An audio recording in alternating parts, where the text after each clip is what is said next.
buenos días con todas y todos. Bienvenidos, bienvenidas a esta segunda semana del seminario virtual organizado por la CGTP, donde analizaremos cuáles son los impactos del COVID-19 y algunos lineamientos para la reactivación económica, ¿no? Para quienes recién se están conectando, disculpen, hemos tenido unos pequeños problemas técnicos, pero ya estamos con todos nuestros panelistas listos para poder empezar.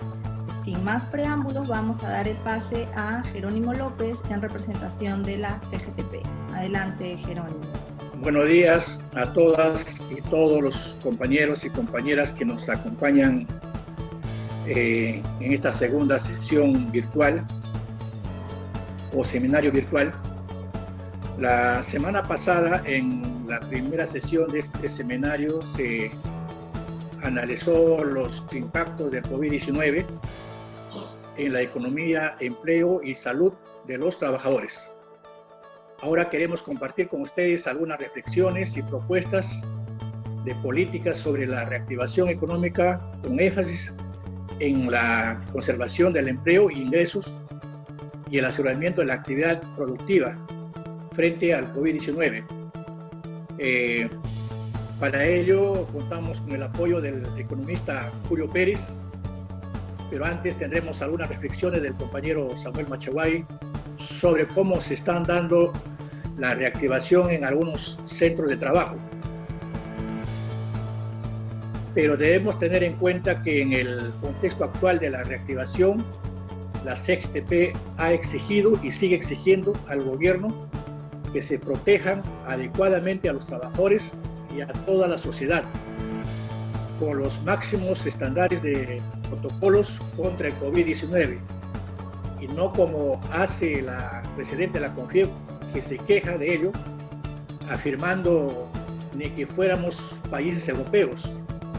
También planteamos al gobierno la participación de los comités de seguridad y salud en el trabajo, en los centros de trabajo, y que se garantice el empleo, el pleno ejercicio de la libertad de las organizaciones sindicales en un real diálogo social, tripartito, que las circunstancias así lo exigen. No es posible que los protocolos sectoriales no sean informados oportunamente a las organizaciones sindicales, porque los trabajadores somos los más preocupados para que se cumplan estos protocolos, para garantizar la vida y la salud de los trabajadores. Las centrales sindicales estamos demandando al gobierno que antes del funcionamiento de cualquier tipo de establecimiento laboral se instalen los comités paritarios de seguridad y salud en el trabajo, que se les proporcione el tiempo suficiente para sus tareas y que su voz, por lo que representa, se tomen en cuenta con la reactivación de la anunciada en una real dimensión de participación de los trabajadores en la vigilancia de la seguridad y salud de los trabajadores para garantizar la vida y la salud de las trabajadoras y trabajadores en los centros laborales. Eso es lo que venimos haciendo, y justamente este seminario virtual nos permite a nosotros conocer las preocupaciones directas de los trabajadores para tener un planteamiento real y efectivo ante las situaciones que corresponde. Muchas gracias. Buenos días con todos, con todas. Antes de entrar de lleno en el punto que me han pedido que pueda abordar, que es el tema de la reactivación económica y los centros laborales, quisiera señalar dos aspectos que van a incidir en lo que podamos hacer para que justamente aseguremos el tema de la salud de los trabajadores, como ha manifestado nuestro secretario general de la CGTP. En primer lugar, es importante decir que enfrentamos a la enfermedad, al COVID-19, en un ambiente de incertidumbre. Esto es lo primero que tendríamos que tener en cuenta. No conocemos bien cómo funcionan los mecanismos del virus, no sabemos el horizonte de tiempo en el cual podremos tenerlo dominado. La OMS habla de 3 o 4 años. Los más entusiastas, piensan que la vacuna estará a principios del próximo año. Teniendo en cuenta la situación del Perú, muy probablemente en ese escenario muy positivo no tengamos la posibilidad de tener vacunadas a nuestra población hasta diciembre del otro año. En todo caso, es un panorama muy incierto y por lo tanto las propuestas que presentemos, la defensa de los derechos en este marco tiene que tener en cuenta que estamos enfrentando una situación bastante compleja que no se va a resolver en el corto plazo. El reto que supone enfrentar a esta pandemia, las muertes que están habiendo, la falta de capacidad de respuesta de los establecimientos de salud, todo eso no es un tema que se va a resolver ni este año y muy probablemente, espero equivocarme, el próximo año. Esa es la primera idea que tenemos que tener en cuenta para no perder de vista el escenario al cual nos enfrentamos. Entonces, la primera idea es, existen lecciones, buenas prácticas desarrolladas desde los centros laborales que han ido enfrentando este contexto de pandemia desde el inicio del proceso de cuarentena y poco antes, desde el inicio de la emergencia en el Perú.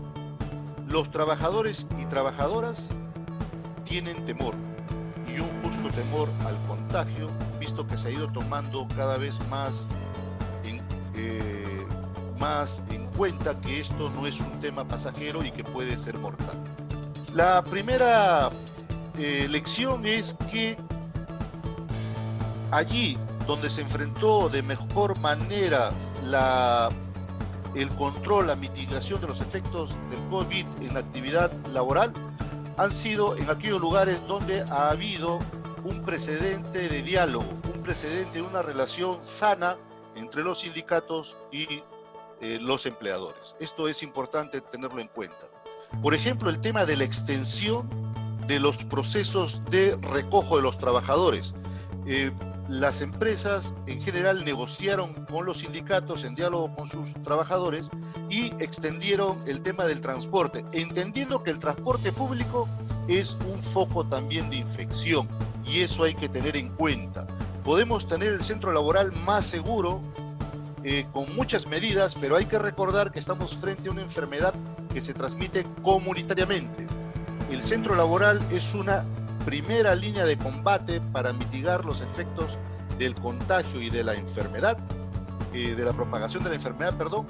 Necesitamos incorporar tanto en las propuestas que vienen desde nuestras organizaciones superiores sindicales, como desde el propio Estado, las buenas prácticas que ya se han desarrollado dentro de los centros laborales que han tenido que enfrentar los efectos de la pandemia y tratar de mitigar sus efectos ya desde hace 2 meses. Esa práctica y muchas soluciones que ahí se han dado recién comienzan a ser tocadas y eso es importante decir. Tenemos una excelente práctica de diálogo y de propuesta, pero que el gobierno no ha atendido lo suficientemente bien desde el sector de construcción civil.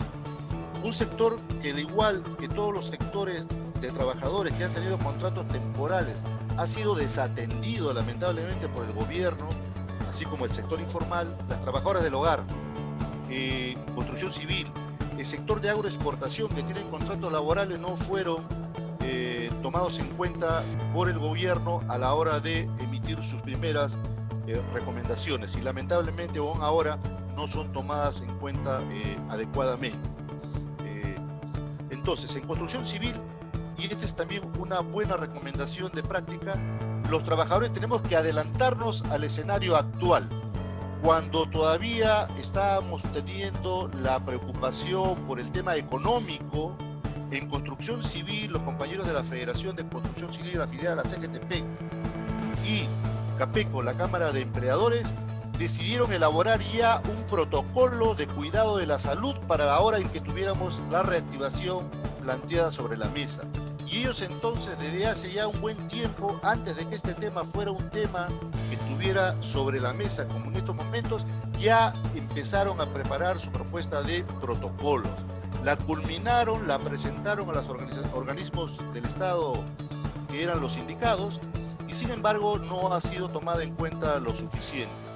Ellos preocupados por el tema de la necesidad de la reactivación, cuidaron también del interés de la salud de los trabajadores y hicieron un trabajo técnico muy importante. Adicionalmente también trabajaron una propuesta para que el sector de construcción civil tuviera un bono.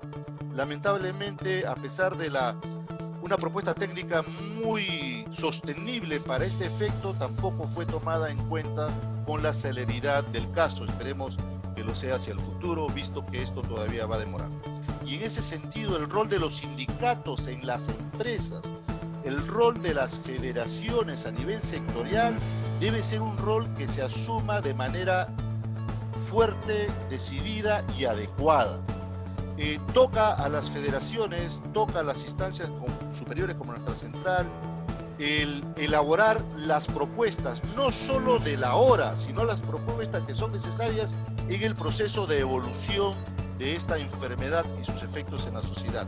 No basta centrarse en las disposiciones legales de la hora, eso es importante por la defensa de los derechos, sino que hay que estar ya desarrollando la agenda que viene después. En buena hora que estemos discutiendo ahora el tema de los protocolos que se están elaborando a nivel sectorial, repito, no han tomado en cuenta lamentablemente esta experiencia existente, ni la voz de los actores que nos representan dentro de las comisiones que se han conformado por esto lo suficientemente. Los sindicatos de base, estoy hablando de los sindicatos de los centros laborales, que tienen un rol primordial en la defensa de los derechos de la salud de los trabajadores. Y esto debe ser hecho en el tema de la prevención, y es ahí donde los trabajadores y los sindicatos, a través de los comités paritarios, que ya están funcionando, pero que no han asumido en grado suficiente el tema de la prevención, que es lo que corresponde a esta enfermedad, esto deberíamos fortalecerlo. Los sindicatos tienen que acercarse más, tienen que participar más y tienen que emplear e incidir en el funcionamiento de los comités paritarios en las empresas, que son el mecanismo formal para incidir en una mejor protección de los trabajadores. El tema del rol de la seguridad social es un tema que tenemos que conversar también desde las federaciones, de la CGTP ya se viene haciendo además, porque el tema de los trabajadores enfermos, no importa si fueron del centro laboral o fue en su casa, porque no vamos a esperar a saber dónde fue para poder protegerlos, es un tema de primera necesidad. Termino resumiendo entonces diciendo lo siguiente: hay una buena práctica desarrollada en estos 2 meses en centros laborales que han venido funcionando, que no han paralizado y que tenemos que tomar tanto desde las federaciones y de nuestra central para usarlo en la base de la aporte a las políticas para el cuidado de la salud y la reactivación económica en ambos casos. En segundo lugar, los sindicatos tienen que fortalecer el rol de los comités de seguridad y salud en el trabajo que ya vienen funcionando para que sean más efectivos. Pero los propios sindicatos tienen que abrir procesos de negociación, procesos de diálogo con los empleadores, porque hay que ir más allá de lo que la ley establece para los propios comités de seguridad y salud en el trabajo. En tercer lugar, el gobierno, el Estado, tiene que escuchar más las propuestas que provienen de los actores, de los interlocutores sociales que están en los centros laborales, porque si no toma en cuenta esta experiencia, y deben reconocer, están siempre un paso detrás de las cosas que ya se hicieron. 2 meses atrás no estábamos discutiendo los temas de los protocolos, que son sumamente necesarios, pero sectorialmente no van a ser suficientes. Eso tiene que enfrentarse a nivel de cada federación, a nivel de cada sindicato, para poder asegurar no solo que se cumplan, sino que cobren vida de manera adecuada, porque cada centro laboral es diferente. Entonces, un poco la idea acá es conversar en esta sesión sobre cuáles son las propuestas de políticas para reactivar la parte económica y también algunas propuestas para la reactivación del empleo, ¿cierto? Por tanto, esta presentación que les he preparado tiene 2 partes, ¿no? Cómo reactivar la parte económica y luego cómo reactivar la parte del empleo en el país. En cuanto a las propuestas para la reactivación económica, que está más ligada a las actividades productivas, a los sectores económicos, ya hay algunos avances que se están dando a nivel internacional. Es importante mirar qué es lo que están haciendo nuestros países vecinos, qué es lo que están haciendo otras economías similares a las nuestras, y poder, digamos, aprender de las mejores experiencias para tratar de implementar, adecuarlas a nuestra realidad y poder sobrellevar esta crisis que nos está afectando a muchas familias e instituciones. A nivel internacional, ya se está dando nuevos esquemas, nuevos modelos conceptuales de cómo poder abordar el tema de COVID-19. Uno de ellos, muy conocidos ya, que está dando muchas noticias hoy en día, es trabajar bajo el concepto de las 5 R's, estas 5 nuevas etapas que nos llevan a una nueva normalidad, algo totalmente nuevo, distinto a lo que ya teníamos anteriormente. No vamos a volver a hacer lo mismo, las actividades ya no van a ser las mismas, pero entonces tenemos que abordarlas en algunos aspectos, tal y como nos muestra, por ejemplo, un reciente estudio de McKinsey. Hay 5 etapas bien marcadas. La primera está relacionada a la resolución. Ello implica que se tienen que tomar medidas de decisión rápidas, dado que la crisis producida por el aislamiento social están perjudicando a la actividad productiva y haciendo que se pierdan miles de empleos. Datos oficiales al día de ayer tenemos de que en abril ya se han perdido más de 1 millón de empleos, lo cual ha implicado tener tasas de desempleo en orden del 9%, cosa que no se ha visto en los últimos 30 años. Es decir, hemos retrocedido en términos laborales y también en términos de ingreso. Pero hay pérdidas, hay nuevas formas de trabajo, instituciones que también se han visto demacradas, la tecnología y los procesos que se tienen que adaptar con mayor rapidez.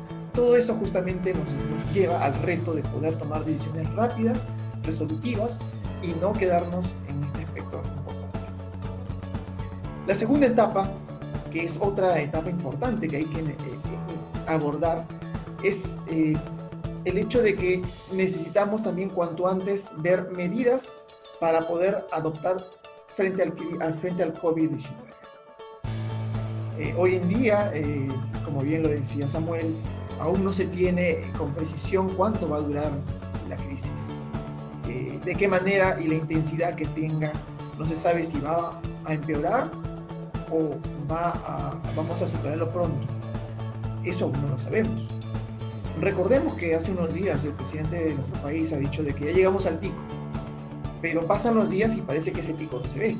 Parece que aún no llegamos al pico y esto sigue creciendo. Entonces, eso justamente sucede porque aún no se tiene certeza de cuánto va a durar la magnitud y la intensidad de este coronavirus. Entonces, frente a esta situación, la toma de decisiones se hace un poco más compleja. Manejar esto a nivel país ya no es tan fácil. Y es por eso que las decisiones que tengan que tomar el gobierno, las instituciones, las organizaciones, tienen que ser decisiones muy bien pensadas, que estén en pleno diálogo social para que puedan llegar a un consenso y que sea lo mejor para todos los actores sociales, ¿cierto? Otra tercera etapa que ya viene posteriormente ya es la etapa del retorno a la actividad productiva, que es una de las etapas en donde ya nuestro país está metiéndole mucho mira. Pero ahí hay que tener mucho cuidado porque las actividades productivas que se van a reactivar no necesariamente van a tener los mismos procesos de producción que tenían anteriormente. Esto va a implicar cambios en los modos de producción. Cambios en el modo de producción que van a requerir efectos, van a tener efectos indudables sobre el empleo y la manera de cómo se crean estos nuevos procesos productivos. Entonces, si bien es cierto, ya se está dando luz verde para que determinadas actividades económicas retomen, es importante tener planes de contingencia, porque en cualquier momento se puede dar un segundo brote. No hay nada dicho. Y ante esta circunstancia, es importante manejar diversos escenarios y tener planes de contingencia en caso de la situación económica y de salud empeore. Luego de esto, tenemos que tener en cuenta otra fase muy importante, que es la reimaginación. En estos días en las noticias, seguramente, amigas, amigos, hemos visto que ya se están dando nuevas transformaciones productivas. El caso emblemático, quizás el más conocido, es el de la panadería San Antonio, que se ha reinventado prácticamente y ha tenido que reimaginar y cambiar todo el esquema productivo para brindar un nuevo servicio. Así como ese ejemplo concreto, muchas otras actividades tendrán también que modernizarse, migrar, adoptar nuevas estrategias, nuevos procesos, trabajar con insumos que cada vez sean de mayor beneficio para la empresa, pero también para el grupo humano que está detrás, que son sus trabajadores. Esto es algo indudable y que tiene que hacerse sí o sí. No vamos a poder escapar de esta reimaginación. Todas aquellas empresas, según dicen los grandes contextos, que no logren reinventarse en el corto plazo, van a estar sentenciadas en el fracaso. Es por eso es tomar en cuenta este proceso que es necesario de la reinvención. Y finalmente, una quinta etapa ya pasa por el tema de las reformas que se tienen que dar a nivel sectoriales y a nivel país. Lo que nos muestra esta crisis es que efectivamente nuestro país no ha estado preparado para enfrentar de la mejor manera a través de nuestro sistema sanitario. Y ha salido a la luz muchos temas estructurales que no hemos abordado en los últimos años, como es el tema de la informalidad, como el tema de las pensiones, entre otros, sistemas tributarios, por ejemplo. Aspectos que requieren reformas profundas, que no se han dado en los últimos años, pero que acarreamos por décadas. Es la hora justamente de poder darle un pie adelante a este tema. Y así como tenemos una crisis al frente, también tenemos la oportunidad de poder abordar cada uno de estos temas sustanciales para el país. Entonces, es necesario también desde las fronteras ya comenzar a trabajar en propuestas que permitan abordar esos temas críticos, que si no los sabemos aprovechar hoy en día frente a esta crisis, vamos a perder una gran oportunidad para las generaciones futuras. Entonces, en general, son 5 grandes etapas, son 5 aspectos importantes que tenemos que tener en cuenta al momento de buscar un repunte económico y laboral. Pero, en fin, en general, hay algunas actividades más propensas a la reactivación y otras actividades más propensas a que se reactiven con mayor plazo, como el caso de su empresa. En general, ¿cómo poder tener alguna idea de qué actividades impulsar con mayor rapidez y qué otras? Para abordar ese aspecto hay que tener en cuenta al menos, creo yo, 4 criterios importantes. ¿Cuáles son esos 4 criterios? El primero es ver la magnitud del tamaño de la empresa. Es importante remarcar que aquellas empresas medianas y grandes son, digamos, las candidatas a poder activarse lo más pronto posible. ¿Por qué? Porque justamente son empresas formales, más visibles e inclusive más fáciles de poder fiscalizar por la autoridad sanitaria y laboral. Esto es importante porque en un contexto de coyuntura se requiere cuanto antes la fiscalización sanitaria, pero también la intervención, por ejemplo, de personas físicas.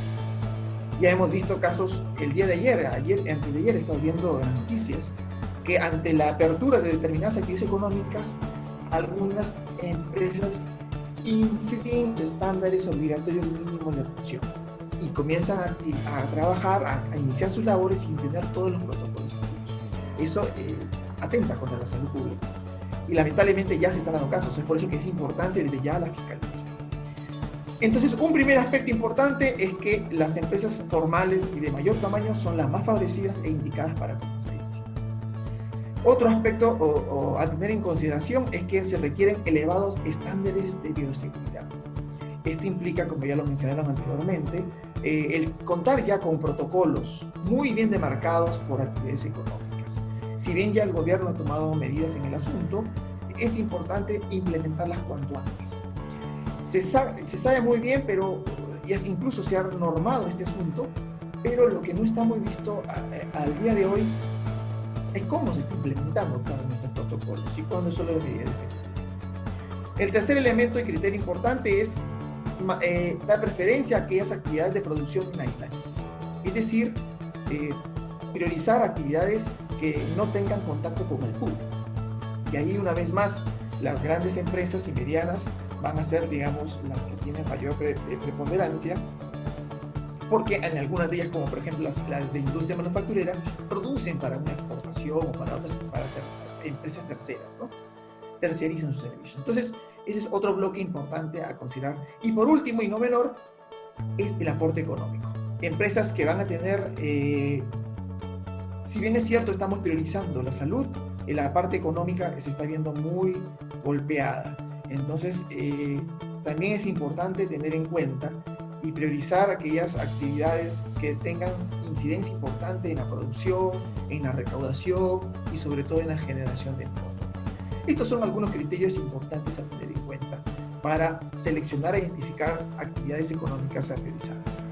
Pero no solamente eso, sino que, como nosotros muy bien sabemos, el nivel de riesgo de contagio que estamos registrando en el país es muy diferenciado en las regiones. Y es por eso que hoy en día muchos países, incluso el nuestro, ya están comenzando a mirar tipologías de intervención. La intervención que se tenga que hacer en Lima no necesariamente va a ser la que se haga en Cajamarca, la que se haga en Arequipa, zonas muy diferenciadas con distintos grados de riesgo. ¿Qué se hace en estos momentos? ¿Qué podemos hacer? Hay que establecer una tipología de clasificación territorial. Y para eso se están utilizando hoy en día mucha información para poder, digamos, segmentar lugares de acuerdo al nivel de riesgo. Se utilizan indicadores económicos, laborales, incluso de salud, para poder tener un índice, una métrica cuantitativa que te permita saber qué lugares o regiones tienen mayor, menor o alto riesgo y qué actividades económicas, por ejemplo, ¿no? De esta metodología, y les pongo un poco las referencias, hay mucho sobre esto. Creo que incluso el Ministerio de Producción también ya está adoptando un camino muy similar a este, pero es importante trabajar en más información de calidad, ¿no? Una vez que uno tenga una clasificación, por ejemplo, es posible, factible tener sectores o regiones de alto riesgo, de medio riesgo o de bajo riesgo moderado. Otro aspecto importante también que quisiera resaltar es qué tenemos de propuestas para la reactivación del empleo. Y allí hay que abordarlo, según lo que se está viendo hoy en día, en tres foques, en tres pilares importantes. Propuestas que ayuden a estimular la economía y el empleo, otras que apoyen al empleo y los ingresos, y finalmente, como lo mencionaba Jerónimo, como lo mencionaba Samuel, propuestas que permitan proteger al trabajador en su centro de trabajo. Todas estas tres pilares son importantes abordarlas y ponerlas en el tapete para la discusión. Estas tres, evidentemente, son necesarias implementar, pero siempre coordinadamente a través del proceso de diálogo social. Por ejemplo, ¿qué tenemos en propuestas para impulsar la economía y proteger el empleo en el corto plazo? Algunas de ellas, por ejemplo, están vinculadas a proporcionar una protección social adecuada por los trabajadores, sobre todo por los más vulnerables. No olvidemos lo que hemos visto en la sesión pasada. Les mostré algunas estadísticas que nos permitían ya identificar los focos de la empleabilidad. Trabajadores independientes, mujeres, jóvenes, que hoy día están viéndose muy perjudicados.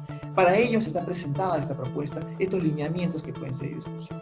Otro aspecto importante, por ejemplo, que puede funcionar en el país, es el tener una flexibilidad en la jornada laboral. ¿Qué significa esto?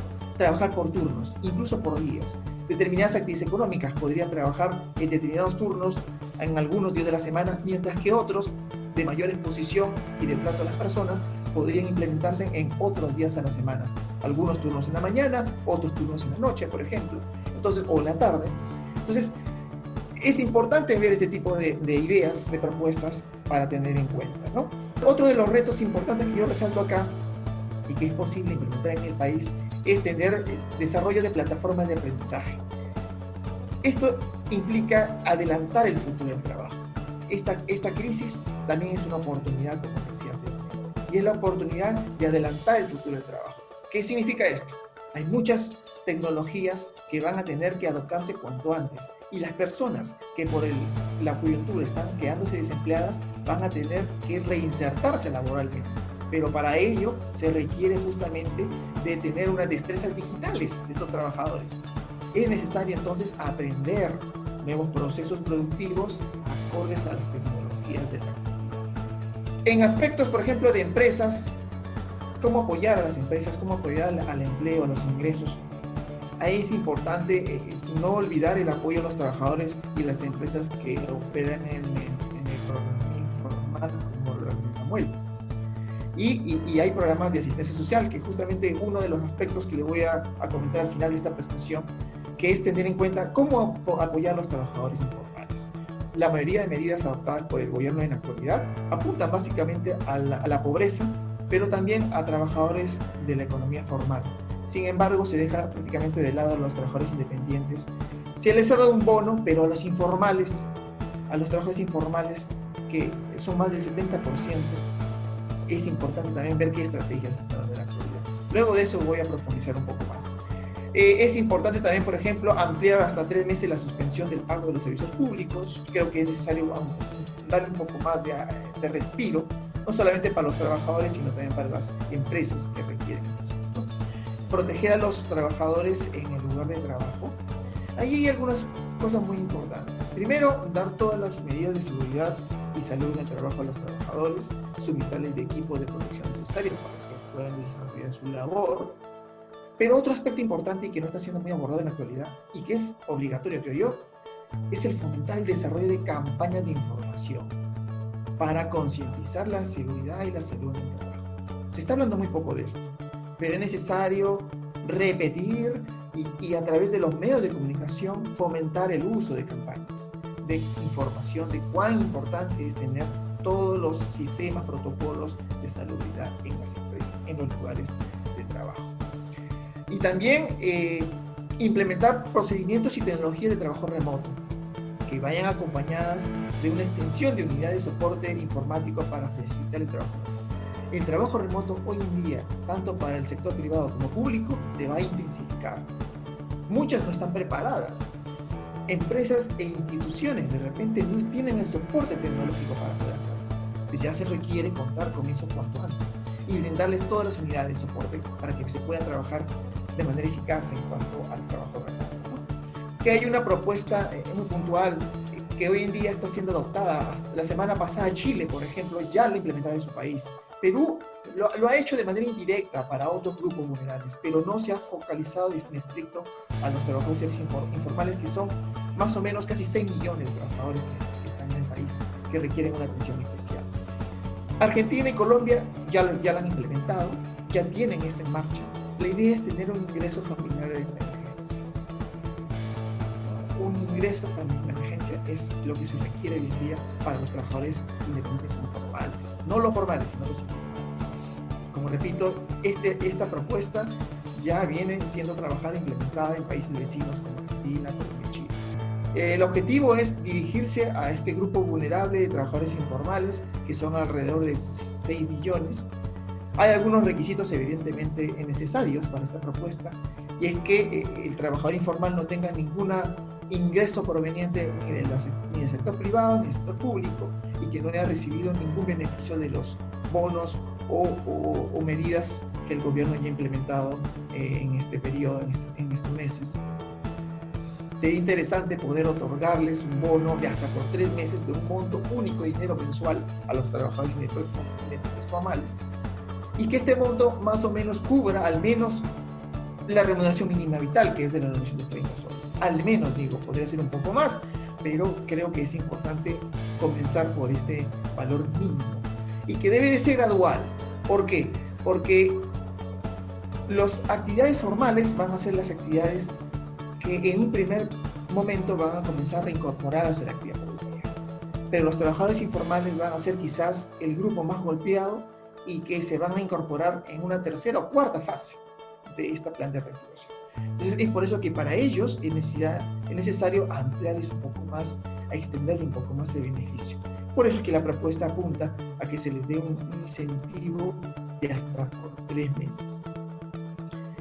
La forma de pago ya no va a ser como lo que está dando en el bono independiente, sino tiene que ser algo más automatizado a través de un teléfono móvil, a través de una cuenta digital. Y para eso es necesario contar con un portal web que nos permita el registro automático de todos estos trabajadores informales.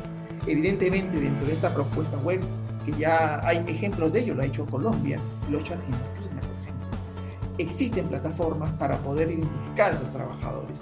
Quizás el código botella importante es saber cómo puede identificar un trabajador informal.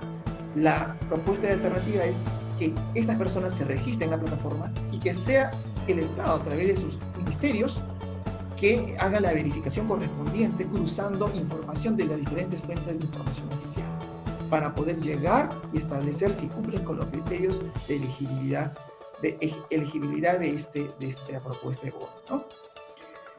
Se estima que esta propuesta más o menos va a abordar los 5.000 millones, es el valor que más o menos costaría. Es algo costoso, pero creemos que es importante y que hay en la espalda. Todavía tenemos la espalda financiera, el espacio fiscal para poder abordar. Aún hay recursos, pero hay que señalar también de que los recursos no son duraderos, se agotan, se acaban y es importante utilizarlos inteligentemente, pero creemos que es importante atacar a este foco vulnerable que es los trabajadores independientes. Por eso es que le presentamos una propuesta. Como les decía, para poder implementarla hay algunas condiciones necesarias.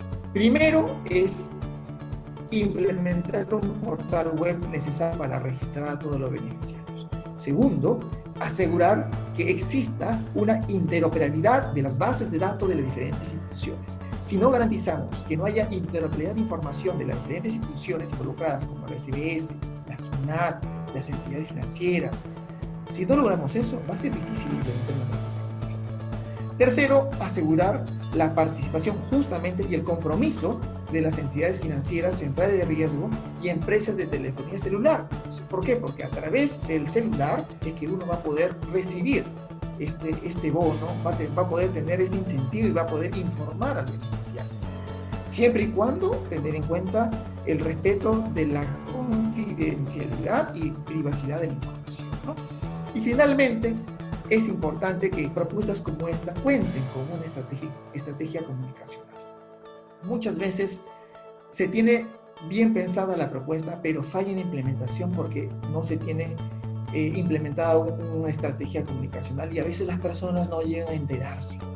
Por eso es importante, como repito, la comunicación, trabajar con los medios de comunicación para poder plasmar estas propuestas e informar al público objetivo beneficiario de este tipo de inversiones. En general es un poco lo que les quería comentar el día de hoy. Hay mucho seguramente por conversar, pero un poco la intención de esta sesión ha sido compartir con ustedes algunos lineamientos, algunas ideas, algo que ya se está dando en otros países y que podría funcionar en nuestro país, pero se requiere no solamente de la solvencia técnica, sino también se requiere del apoyo político para poder llevar a cabo este tipo de medidas.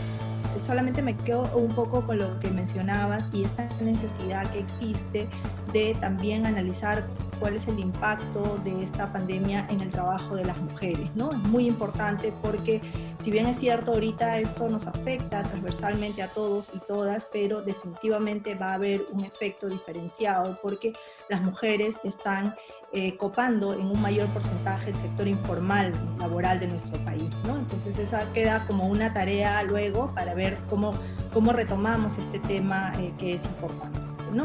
Bueno, muchas gracias, Julio. Yo dejo a Samuel para que pueda hacer una síntesis de 5 minutos y ya vamos cerrando el seminario. Adelante, Samuel. Primero, la primera idea de resumen es: vivimos un escenario de alta incertidumbre. El COVID-19,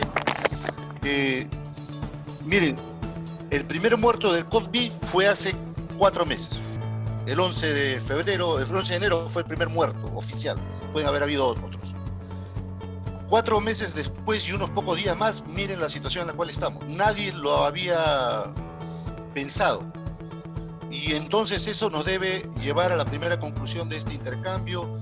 No deberíamos tomar decisiones, enfrentar soluciones, elaborar propuestas, sin tener en cuenta que no sabemos bien cuál va a ser la evolución.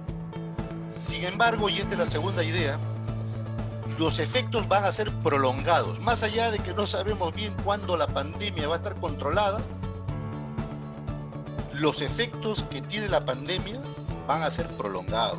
Prolongados en el tema de la salud, prolongados en el tema de la economía, prolongados en el tema de la vida cotidiana. O sea, esto es algo que no, a veces nosotros, como estamos en el mundo laboral, miramos todo solo en el mundo laboral. No, o sea, somos parte de un escenario mayor, está cambiando muchas cosas.